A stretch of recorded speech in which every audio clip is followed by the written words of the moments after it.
Différents cas de figure sont prévus par les autorités. Bonsoir, Halima Mouensali. Bonsoir Simon. Imaginons que j'ai un contact à haut risque avec une personne positive au coronavirus. Je ne présente aucun symptôme. Que dois-je faire ? Alors si vous ne présentez pas de symptômes, Simon, vous ne devez pas faire de test PCR. Ça, c'est une première chose. En fonction de votre statut vaccinal, vous devez peut-être vous mettre en quarantaine.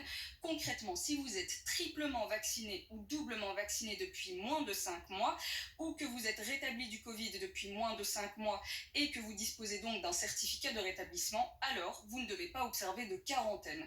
Vous devez uniquement suivre des mesures de précaution comme le télétravail à 100% ou le port du masque même en extérieur par exemple. Deuxième cas de figure, vous n'avez reçu qu'une seule dose du vaccin ou vous avez eu votre deuxième dose il y a plus de 5 mois.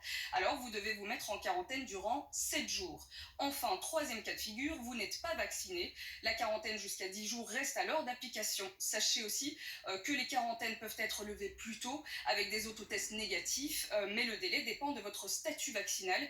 Vous pouvez retrouver tous les détails sur notre site internet rtlinfo.be.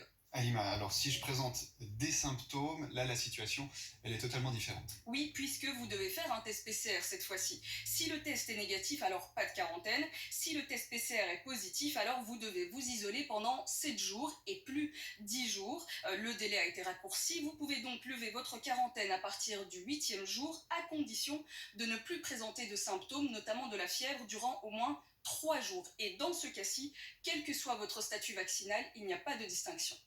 Merci beaucoup, Halima Mouensali, pour ces explications. Demain, l'invité de